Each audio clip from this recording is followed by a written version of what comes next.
Kaleshwaram machine Bhagiratha పేర్లతో CM KCR రాష్ట్రాన్ని దోచుకున్నారని YSRTP అధ్యక్షురాలు షర్మిల ఆరోపించారు.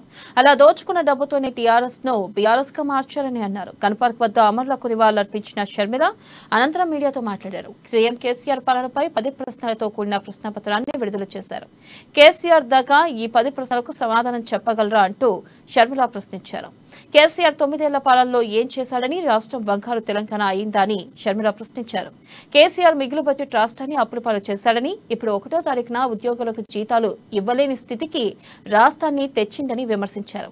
కేసీఆర్ పాలనలో డబుల్ బెడ్రూమ్, రుణమాఫీ, ఇంటికో ఉద్యోగం ఏమైందని షర్మిల ప్రశ్నించారు. కల్వకుంట్ల ఫ్యామిలీలో అందరికీ పదవులున్నాయి కానీ తెలంగాణ బిడ్డలకు మాత్రం ఉద్యోగాలు లేవని చెప్పారు.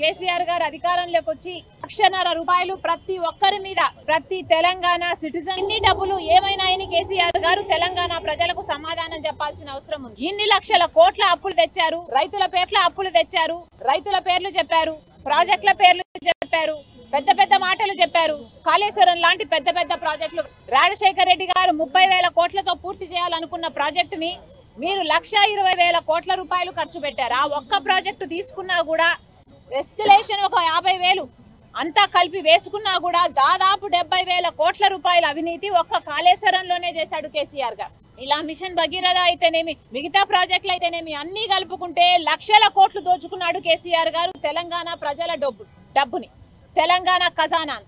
మరి ఈ డబ్బంతా కేసీఆర్ గారు దేనికి వాడుతున్నారో తెలంగాణ ప్రజలు గమనించారు. ఈ రోజు కేసీఆర్ గారి దగ్గర ఉన్న డబ్బుతో బీఆర్ఎస్ పార్టీ అని పార్టీ పెట్టాడు. అసలు ఇక్కడ కాదు కదా, దేశం మొత్తటి మీద అసలు